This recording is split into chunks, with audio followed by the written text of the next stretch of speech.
Look, when you write a massive check for a Series A or an angel round, what are you actually buying? Let's be real. You're buying a promise, a meticulously crafted, glossy pitch deck with flawless projections and, binding commitments. But let me ask you a really tough question. What happens the day after those funds actually hit their bank account? Because sure, you've got your signed term sheet, you've got that beautiful presentation, but that doesn't guarantee a single thing when it comes to post-funding execution.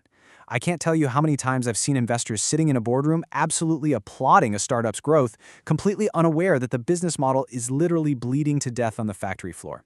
So today, we're tearing down the illusion of the pitch deck and exposing why your capital is at massive risk the very second you look away. Okay, here's our roadmap for this explainer. 1. The pitch deck illusion.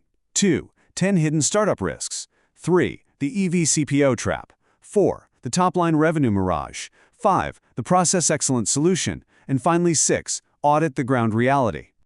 All right, let's dive right into Section 1. The pitch deck illusion. What happens the day after the funds drop?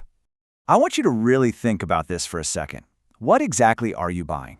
Because if you're a PE partner, a VC, or an angel, you're an investor, right? You're not an operation. You're the one writing the big checks, but you are not standing on the operational floor every single day overseeing exactly how those funds are being deployed. You're buying a vision. And relying solely on formal board meetings or standard MIS reports to monitor that vision, it's a fatal flaw.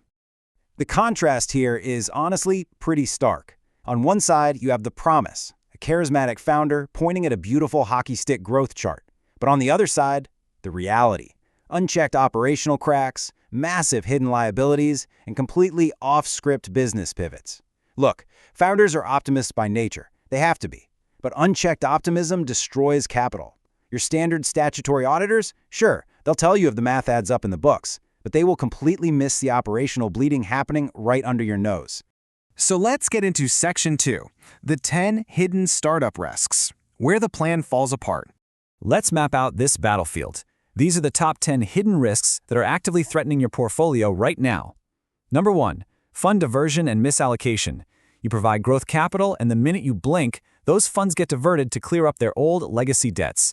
2, exaggerated vanity metrics. We're talking high top-line revenue or GMV that just totally masks bleeding negative unit economics driven by crazy discounting. 3, related party leakages. This is a silent killer, guys. Lucrative vendor contracts quietly awarded to the founder's family or buddies. 4, the unauthorized pivot. You invest in a SaaS product, and 6 months later, they've pivoted to capital-intensive hardware without even asking the board. And 5, cash burn acceleration. Founders doubling headcount and leasing premium office space before they've even sniffed product-market fit. Moving to the back half, number 6, keyman and founder disputes. Those brilliant co-founders you backed? Paralyzed by fighting over equity behind closed doors. 7, IP and technology ownership. Imagine finding out the core tech was built by third-party contractors and the IP was never actually legally assigned to the company. Nightmare. 8, statutory and tax blind spots. Ignoring basic compliance like GST or TDS, which just builds a mountain of hidden liabilities. 9, breaching conditions precedent. Basically faking regulatory steps before they even touch your capital. And 10, ignoring conditions subsequent. They just fail to set up basic governance and internal controls post-funding. And here's the kicker. If you just skim the MIS report, you are going to miss every single one of these. Which brings us to Section 3, the EV-CPO trap, the ultimate illustration of capital destruction. Let's dig into our centerpiece case study, because this is where it gets incredibly real. Let's set the stakes. 100 crore rupees. Imagine an EV charge point operator startup pitching this brilliant, high-growth model in a booming market. The plan is straightforward. Expand standard, standalone public charging stations. The board absolutely loves it. A 100 crore fund disbursement is approved. High fives all around. But the sheer audacity of what actually happens next on the ground, it's staggering. Over the first 6 months, before a single new charger goes live, the founder siphons the capital. 7% is secretly diverted to pay pending electricity bills for old, dead projects. 18% clears out old EPC vendor payouts they conveniently hit during due diligence. And 10%? Poof! Instantly drained as project implementation bonuses for the project heads and the CEO himself. Let that sink in. That is 35% of your growth capital instantly vanishing into past liabilities and personal enrichment. The remaining 15% just sits in the bank. But the true, absolute disaster? That lies in the 50% they allocated to an unauthorized pivot. And that leads right into Section 4, the top-line revenue mirage, growth that literally kills. Okay, let's look at exactly what they did with that 50% and how explosive growth can actually be a death sentence.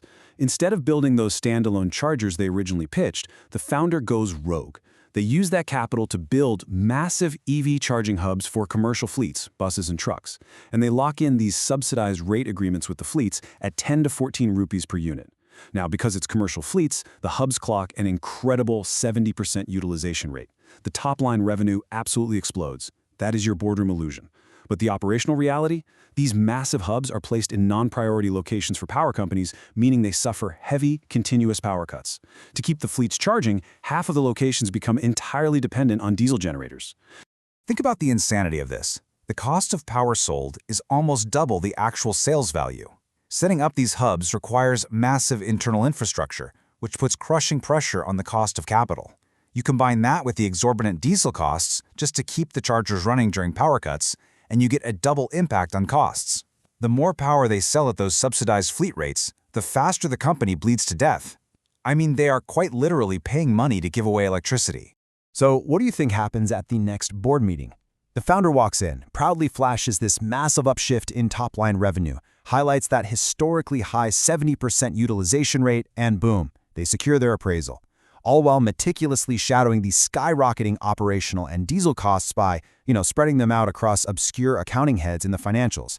If you're just sitting there looking at the MIS, you're going to applaud the revenue growth while your investment literally burns to the ground. This brings us to Section 5, the Process Excellence Solution, protecting your capital.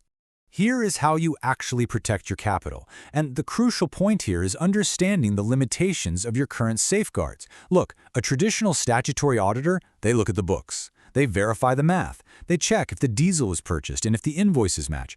But guys, math doesn't protect your investment. Execution does. Contrast that with a process excellence auditor. They audit the operational reality. They dig into the actual unit economics on the ground to see if the business model is fundamentally functionally viable.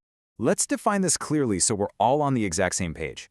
A risk-driven process excellence auditor is a specialized operational team. Their entire job is to bridge that dangerous gap between financial reporting and actual on-ground execution.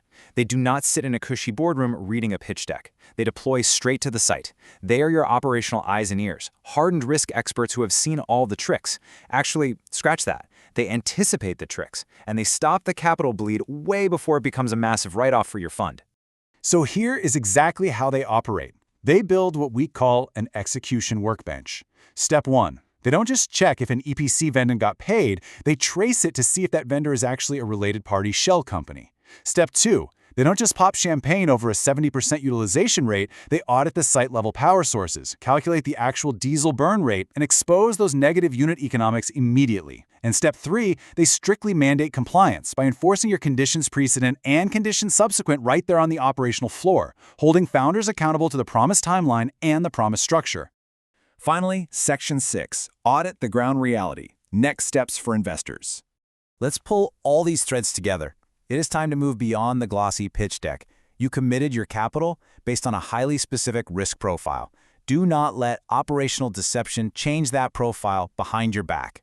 If you are an angel investor, a PE firm, a round 2 funder, or a board member who is just totally tired of boardroom surprises and wants to stop this operational deception dead in its tracks, you need to deploy these safeguards. Reach out to the experts to establish an ironclad, ground-level internal audit framework for your investees. You can write directly to connect@RiskVigilantBharat.com to get started. And by the way, to truly master these rigorous frameworks, definitely keep an eye out for our upcoming release, An Entrepreneur's Guide to Corporate Governance Risk Management. It is absolutely the ultimate resource for understanding how to align that big entrepreneurial vision with strict, capital-protecting governance.